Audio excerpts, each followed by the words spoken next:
ay talagang very emotional po itong si Ma'am Pia Cayetano. Talagang napaiyak siya at nilapitan siya ni Ma'am Senator Loren Ligarda. What the president is trying to do is to paint a rosy image or a rosy picture of the Philippine economy, pero yung actual na nangyayari talaga is quite the opposite, no? So sa tingin ni Marcos Jr., mag-upbeat siya sa ekonomiya, no? Gumaganda ang lagay ng...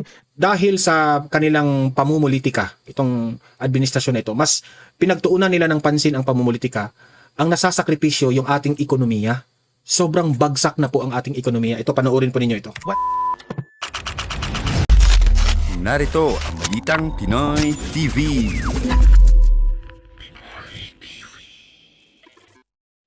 Okay, at heto po, no? Atin pong panoorin itong video na ito, no? Ito ay patungkol dito kay Senator Pia Cayetano na umiyak siya sa Senado kanina kasi itong si Hontiveros wala kasing respeto. Oh, itong video na ito, umiyak itong si Pia Cayetano kasi parang sobrang insensitive itong si Hontiveros na sinabi niya na para namang walang nangyari doon sa Senado, yung putukan. Eh sa bagay, sila ay nakauwi na. Yung nangyaring putukan, wala na sila doon sa Senate premises, nakauwi na sila. Ang dali-daling sasabihin ni Hontiveros na para namang walang nangyari. Ang kakapal ng mukha mo, Hontiveros. Ganyan na talaga sila kasi itong si Hontiveros, drama rin ito eh. Drama queen rin ito eh. Kung sila yung dihado, no? Kung ano-anong padrama niya, iyakin din itong si Hontiveros. Pero nung nangyari sa Senado yung putukan, wala sila, insensitive sila.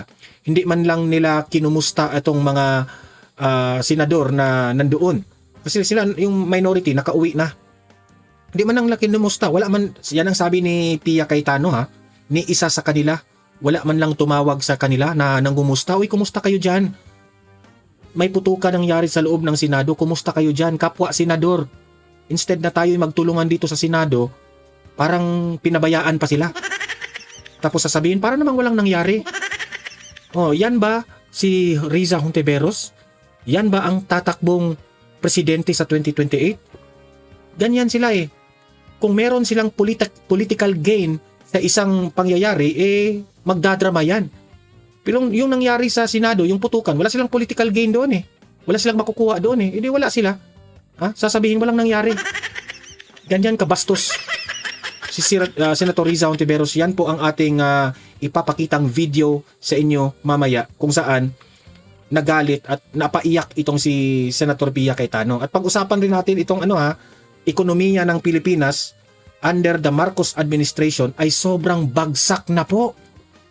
Kawawa ang Pilipinas. Mamaya pakinggan po natin yan na ang ulat sa yung economic expert na in-interview ng SMNI. Okay? So, yun po ang mga pag-uusapan natin. Pero bago ang lahat, paki-like at saka paki-share sa mga audience ko dito sa Donmar TV ha, para kakalat ito sa taong bayan. Like and share. And sa mga hindi pa nakasubscribe, subscribe na po kayo. Okay? Para updated kayo lagi sa ating mga balita. Libre lang yan ha, walang bayad yan. Okay, ito, unahin muna natin itong kay Senator Pia Cayetano, no? Na kung saan ay talagang very emotional po itong si Ma'am Pia Cayetano. Talagang napaiyak siya at nilapitan siya ni Ma'am Senator Loren Ligarda, no? Kasi nasasaktan siya dito sa ulat ni anong tawag dito? Itong privilege speech ni Hontiveros, okay? Na wala sa hulog talaga itong speech ni Hontiveros. Parang wala siyang pakialam sa mga senador na nandoon po sa Senate premises nung nagkaputukan. Okay? Ito po, panoorin po natin itong video na ito. Let me ask first, Senator Marcoleta, may I ask you if we can make a statement rather than interpolate today? Senator Risa, kung may mga gustong mag-interpolate, pwedeng sa Monday. Yeah. Senator Risa answered in the affirmative. Yes, Mr. President, considering that I was approached by your good self just moments ago and explained the matter that there is an apparent consensus that this subject matter, also subject of Senator Risa's speech on question of privilege, I yield to the better judgment of the President of the Senate, and I will hold my questions until Monday. Thank you, Mr. President. Thank you, Senator Marcoleta. Thank you, Senator Risa Hontiveros. Minority Leader, may I just give... Tapos na si Riza Hontiveros na nag-speech niyan. So magre-react na dito si Senator Pia Cayetano. Okay, mamaya i-play ko yung dahilan bakit umiyak si Ma'am Pia Cayetano. You're my kuya but she's my ate. Yeah. Senator Pia. Mr. President, I also will not interpolate or make my own privileged speech today as requested by the Senate President. I reserve my right to make the proper interventions at the time that the Senate President and our other colleagues agree upon. But I just want to make this quick statement. Parang walang nangyari. Yan po ang statement ng ating butihing Senadora Risa Hontiveros. Siguro po para sa inyong mga wala dito. Pero para sa amin na nandito, napakaraming nangyari. Takot na takot po ako na kailangan ko na magpaalam sa mga anak ko.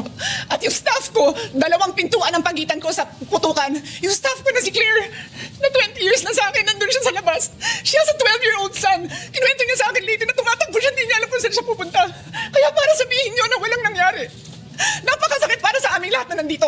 And as Yan, pahiya ka Hontiveros sa ka-insensitive mo. Kapal ng mukha mo. Makasarili ka kasi. 2 pintuan na nagpo-protect sa akin sa putukan. Pero yung media, yung Senate staff, yung hindi naman makauwi dahil sila ang security, sila ang elevator, women and boys natin, nandoon po sila. So dear colleagues, napakarami nang nangyari. And one more thing, wala ho akong sinisisi. Pero nung pagkatapos ng lahat, pagtingin ko ng group natin, yung dating majority group, walang ni isa sa inyong nangamusta sa amin. Imagine that one. Wala kayong pakialam sa kanila?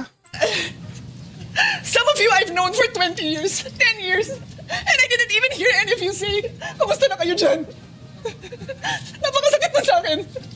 Grabe. Sobrang sakit. So yun lang ang masasabi ko. Yes, I am very ready. 20 years kayong magkakilala dyan ha, pero ni isang sa kanila walang nagkumusta sa inyo. Ibig sabihin, Senator Pia Cayetano, mga plastic nang yan. Yung mga dilawan na yan, mga plastic yan eh. Huwag ka nang umasa dyan.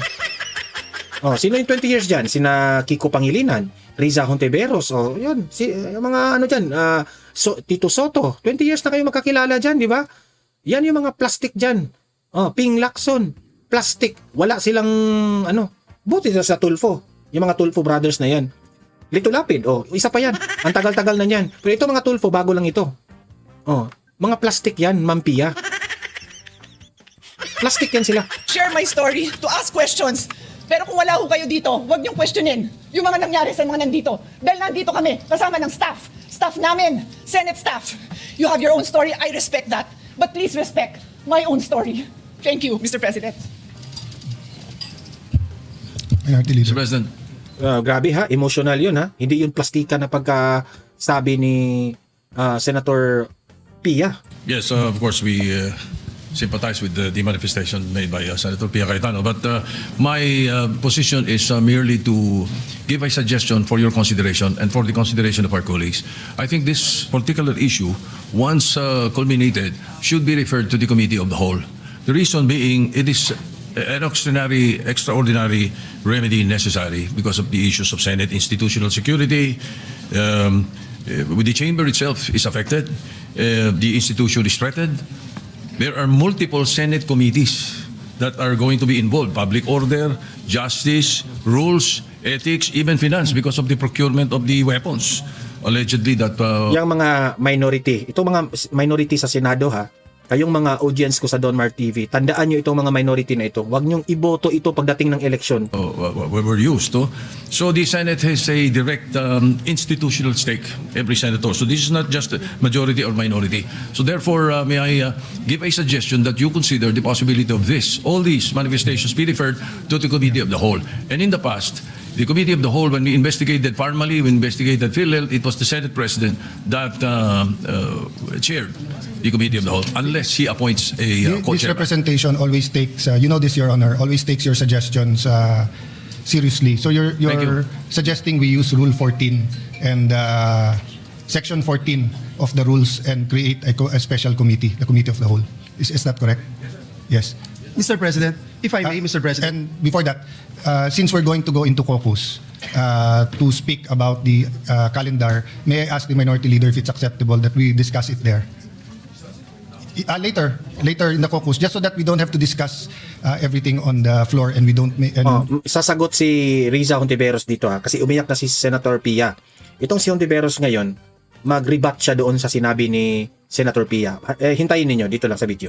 We get the other business that we have to do today done with. No? Can I, Mr. President? Yes.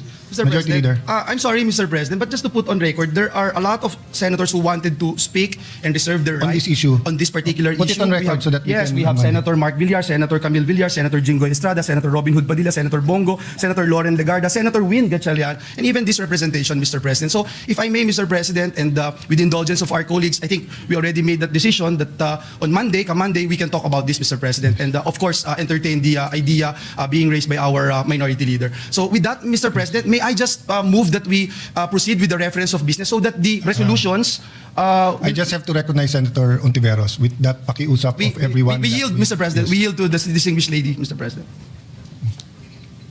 Ito na, sasagot si Maraming salamat, Risa. Mr. President. I empathize with the experiences and the feelings expressed by the gentlewoman from Taguig and Pateros. May I just repeat what I clearly stated at the context of na parang walang nangyari. I'm talking about ngayon, after those terrible events that caused fear and a lot of other negative emotions and experiences. Cause fear pala eh. Ba't sinabi mong parang walang nangyari?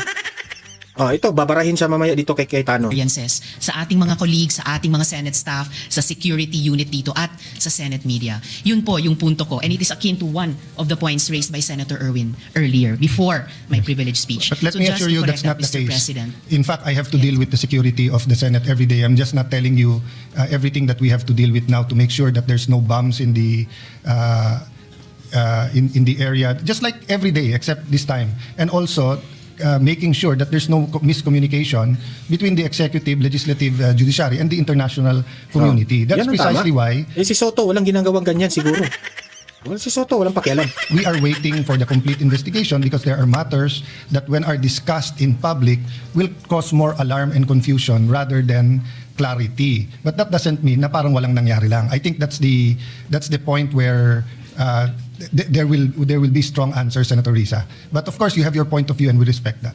Thank you, Mr. President. And lastly, just for the record, as I said earlier, I deeply respect the emotions of our distinguished colleague. It's evident that the violence that breached our halls has profoundly affected all of us. And I don't doubt, Mr. President, the leadership's personal distress over what transpired. However, when I stated that it feels now as though walang nangyari, I was not speaking about our personal feelings. I was speaking about our institutional posture. Thank you for Our grief as senators is valid, but our mandate requires action. Salamat po ng marami, Mr. President. Thank you for that statement. And personally, I've stated this again and again. And I don't doubt the sincerity of President Marcos when he called to check if we are safe and to assure us that it wasn't an attack from the executive department. I don't doubt that. That's why we're waiting for the whole investigation. Thank you. Majority Leader, let's Yes, proceed. Mr. President, just to put on record, it's really way different when you are here inside this Senate premise, especially during the time when we were inside that one room, Mr. President. I would still recall the gunshots, the smelling of gunpowder, Mr. President, and everything that we had experienced. So it's really different, Mr. President. Just want to put that on record. With that, Mr. President, may I move now to that we proceed with the reference of business. Yes. Please proceed. Okay, so ito yung full speech ni Senator Riza Hontiveros na nakatrigger sa emosyon ng ilang majority senators na si Senator Pia. Okay, ito yung tanga na speech ni Riza Hontiveros. Ito po. Mr. President, I rise on a matter of personal and collective privilege. Mr. President, halos isang linggo na matapos ang habulan at barilan dito sa Senado. Sa loob-loob ko, hindi ako mapanatag na simula nung Lunes, ang ipinapakita natin ay para bang walang nangyari. Na para bang hindi nabastos ang ating institusyon, ang ating mga empleyado at ang mga Pilipino. Hindi maliit na bagay ang nangyari dito. At lalong hindi dapat inaasa sa mga Facebook Live, press conferences at media interviews ang pagtatahi-tahi ng mga pangyayari. Ganito na ba talaga kababa ang inabot ng ating politika sa Pilipinas? Ito na ba tayo? Tanungin mo si BBM. Administrasyon yan ni Marcos. Sino man ang utos sa NBI para lusubin ang Senado, di ba? Tanungin mo si Marcos yan. Porkit kayo, sa usaping impeachment ni BP Sara, ang ingay-ingay nyo. Pero dito sa flood control at sa mga kapalpakan ni BBM, tahimik kayo. Ha? Gago kayo eh. Mr. President, tuluyan na bang nilihis ng politika ang ating mga pamantayan sa pakikipagkapwa? The situation stooped so low that here, in and around these same august halls, may pwedeng magkasa ng baril sa harap ng mga sibilyan. Dear colleagues, kahit kailan, hindi yan nangyari sa Pilipinas. Kahit panahon ng kudeta, not even during the darkest days of martial law, did gunfire erupt within our halls. So, whether we stand in the minority or in the majority, the Senate, as an institution, has sustained a profound injury to its dignity, credibility, and moral authority before the Filipino people. And this frustrates me every day since Wednesday, including in the context of initial findings from the investigation conducted by the Department of Justice, the Department of the Interior and Local Government, and the Philippine National Police, beginning to reveal various points. Patuloy pa rin ang investigasyon, Mr. President, at dapat lang. But still, this needs to be said. Kapag may nagpaputok ng baril, right here, in the people's house, kapag naghasik ka ng takot sa mga empleyado, sa media, sa security personnel, at sa mga sibilyan, kapag may natroma dahil sa karahasan, at umuuwing nanginginig at hindi mapakali sa sariling bahay, lampas na ito sa isyu ng pamumulitika. Pambabastos na yan at pang-aabuso sa lahat-lahat ng ipinagkatiwala sa Senado bilang mga lingkod bayan. As we all know, democracy has always made room for disagreement. But, dear colleagues, hindi na ito political disagreement. Hindi na ito issue ng kampihan. What should trouble us is the manner by which disagreement is being settled, which reflects a broader national discourse that has become more coarse and unforgiving, when aggression is normalized and humiliation is treated as political currency. We cannot have a culture that proudly treats fellow Filipinos as enemies to be defeated, all in the name of clout. Yung mga pagbabanta, pambibintang, pananakit ng damdamin, hindi yan ang dapat ginagawang sukatan ng tapang. Kahit magkakatunggali sa politika, hindi tayo dapat ganyan sa isa't isa. Kayo rin naman yung nanggugulo eh. Lalo na dito sa Senado. Hindi ito tahanan ng ganyang kababang uri ng politika. Ngayon, higit sa kailanman, dapat manaig ang ating pagka-Pilipino. I refuse to believe. Oh, nabanggit mo ang Pilipino, tapos papayag ka na isurrender si Bato doon sa mga dayuhan, di ba? Na tayong mga Pilipino ay mga bulag na sumusunod sa Ikaw yung bulag. Ha? Kasi papayag kayong isurrender si Bato? sino mang politiko. I refuse to believe na wala nang natitirang malasakit, hiya o pagmamahal sa bayan. Kasi ang mga krisis, Ano kaya yung description ni Hontiveros sa pagmamahal sa bayan? Ano kaya ang style ng description niya, no? Siguro magkaiba tayo niyan ng meaning. ang mga sakuna, hindi yan nagtatanong kung sinong kakampi mo sa politika. Lahat tayo tinatamaan Yung speech niya walang laman. Sa totoo lang. Wala ko na feel. at lahat tayo may responsibilidad. At tayo mismo, dito sa Senado, kaya nating magkasundo. In fact, all of the laws I myself have championed could not have passed without the support of those from across the political aisle. And I refuse to believe that this institution that has crafted laws for the most marginalized, that has conducted crucial investigations, that have moved the needle at various political junctures, is beyond repair or redemption. Let us remember, Mr. President, that we have a bicameral legislature with a Senate elected at large, precisely to have a body that can rise above parochial concerns and craft a vision for the entire nation.